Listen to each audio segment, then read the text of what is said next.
اگر بھولے سے کھائیں گے تو اس سے روزہ نہیں ٹوٹے گا، یاد ہے پھر بھی کھایا پیا یا ہم بستری کی تو روزہ ٹوٹ جائے گا۔ حقہ پینے سے، سگار پینے سے، سگریٹ پینے سے، چرٹ وغیرہ سے روزہ ٹوٹ جاتا ہے۔ اگرچہ اپنے خیال میں حلق تک دھواں نہ پہنچتا ہو پھر بھی ٹوٹ جاتا ہے۔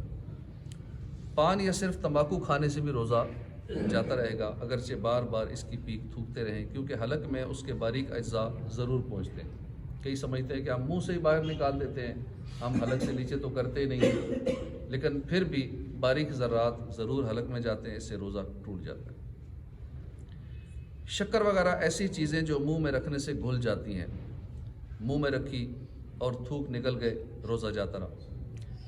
دانتوں کے درمیان کوئی چیز چنے کے برابر یا زیادہ تھی، اسے کھا گئے، یا کم ہی تھی مگر منہ سے نکال کر پھر کھا لی تو روزہ ٹوٹ گیا۔ دانتوں سے خون نکل کر حلق سے نیچے اترا اور خون تھوک سے زیادہ ہے یا برابر یا کم تھا مگر اس کا مزہ حلق میں محسوس ہوا تو روزہ جاتا رہا، اور اگر کم تھا اور مزہ بھی حلق میں محسوس نہ ہوا تو روزہ نہ گیا۔ روزہ یاد رہنے کے باوجود حقنہ لیا۔ حقنہ کہتے ہیں کہ کسی دوائی کی پچکاری، اس کی دوا کی بتی یا پچکاری پیچھے کے مقام سے چڑھانا جس سے اجابت ہو جائے، اس کو کہتے ہیں حقنہ۔ یا ناک کے نتنے سے دوا چڑھائی تو روزہ جاتا رہا۔ کلی کر رہے تھے، بلا قصد پانی حلق سے اتر گیا، یعنی بغیر ارادے کے پانی حلق سے اتر گیا، یا ناک میں پانی چڑھایا اور دماغ کو چڑھ گیا، روزہ جاتا رہا، مگر جب کہ روزہ دار ہونا بھول گیا ہو تو نہ ٹوٹے گا، اگرچہ جان بوجھ کر۔ یوں ہی روزے دار کی طرف کسی نے کوئی چیز پھینکی، وہ اس کے حلق میں چلی گئی تو روزہ جاتا رہا۔ سوتے میں پانی پی لیا، نیند کی حالت میں پانی پی لیا، یا کچھ کھا لیا، یا منہ کھلا تھا پانی کے قطرے اندر چلے گئے، یا بارش کا اولا حلق میں چلا گیا تو روزہ جاتا رہا۔ دوسرے کا تھوک نکل لیا یا اپنا ہی تھوک ہاتھ میں لے کر نکل لیا تو روزہ جاتا رہا۔ جب تک تھوک یا بلغم منہ کے اندر موجود ہے اسے نکل جانے سے روزہ نہیں ٹوٹتا۔ بار بار تھوکتے رہنا ضروری نہیں۔ منہ میں رنگین ڈورا وغیرہ رکھا جس سے تھوک رنگین ہو گیا، پھر تھوک نکل لیا تو روزہ جاتا رہا۔ آنسو منہ میں چلا گیا، آنسو نکل لیا، اگر قطرہ 2 قطرہ ہے تو روزہ نہ گیا، اور اگر زیادہ تھا اس کی نمکینی پورے منہ میں محسوس ہوئی تو اس سے روزہ جاتا رہا۔ پسینے کا بھی یہ حکم۔ پاخانے کا مقام باہر نکل پڑا،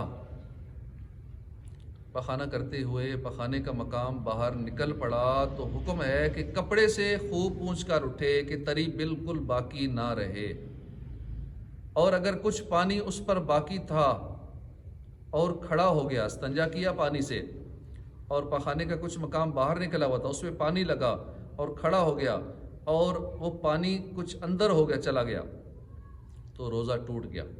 اس مسئلے سے عوام واقف نہیں ہوتی، پوچھنے میں بھی شرماتے ہیں، بتانے والے بھی بعض کا شرماتے ہیں بتانے میں بھی، لیکن یہ مسئلہ اتنا ایسا ہے کہ اکثریت کو نہیں پتہ اور لوگوں کا روزہ جاتا رہتا ہے۔ خصوصاً جو لوگ رمضان میں بھی مرچیں زیادہ کھاتے ہیں، اب ان کے ساتھ یہ مسئلہ درپیش ہوتا ہے کہ ایسا کرنا پڑتا ہے، اور پھر جیسی وہ جگہ گیلی ہوتی ہے اور پھر کھڑے ہوتے ہیں، وہ گیلی جگہ اندر کی طرف ہو جاتی ہے، اس سے روزہ ٹوٹ جاتا ہے۔ تو اس کا حل جو بتایا گیا ہے کہ اس تری کو پہلے صاف کر لیں، کپڑے وغیرہ سے پونچھ کر صاف کر لیں اس تری کو، پھر اٹھیں۔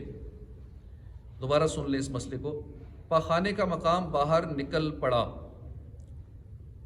تو حکم ہے کہ کپڑے سے خوب پونچھ کر اٹھے کہ تری بالکل باقی نہ رہے، اور اگر کچھ پانی اس پر باقی تھا اور کھڑا ہو گیا کہ پانی اندر کو چلا گیا تو روزہ ٹوٹ گیا۔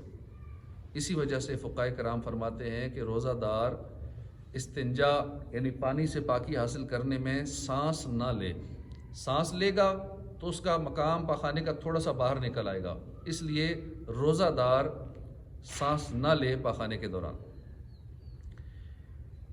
جس کو ماہ رمضان میں خود بخود کہہ آئی اس کا روزہ نہ ٹوٹا، جس نے جان بوجھ کر کہہ کی اس کا روزہ ٹوٹ گیا۔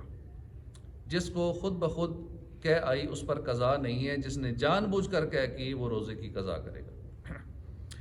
روزے میں خود بخود کتنی ہی کہہ ہو جائے، چاہے بالٹی بھر جائے، اور اس سے روزہ نہیں ٹوٹے گا۔ اگر روزہ یاد ہونے کے باوجود جان بوجھ کر کہہ کی، اور اگر وہ منہ بھر ہے، یعنی منہ بھر کی تعریف آگے آئے گی، تو اب روزہ ٹوٹ جائے گا۔ قصداً منہ بھر کہہ ہونے والی کہہ سے بھی اسی صورت میں روزہ ٹوٹے گا جبکہ کہہ میں کھانا یا پانی یا صفرا یعنی کڑوا پانی یا خون آئے۔ اگر منہ بھر کہہ میں صرف بلغم نکلا تو روزہ نہیں ٹوٹے گا۔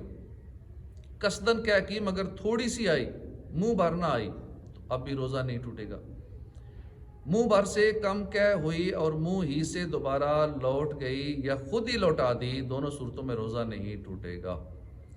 منہ بھر کہہ بلا اختیار ہو گئی تو روزہ تو نہ ٹوٹا، البتہ اگر اس میں سے ایک چنے کے برابر بھی واپس لوٹا دی تو روزہ ٹوٹ جائے گا، اور ایک چنے سے کم ہو تو روزہ نہ ٹوٹا۔ منہ بھر کہہ سے کیا مراد ہے؟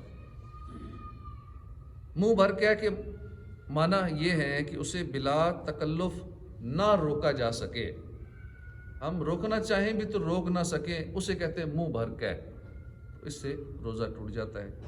اسی طرح اور بھی کہہ کے حوالے سے کچھ احکامات ہیں، یہ فرض علوم میں سے ہیں یہ چیزیں کہ جس پہ روزے فرض ہیں اس کے لیے روزے کے احکامات سیکھنا فرض ہیں، تو انشاءاللہ روزانہ ہم کوشش کریں گے کچھ نہ کچھ ضروری چیزیں سیکھتے رہیں۔ اللہ پاک عمل کی توفیق عطا فرمائے۔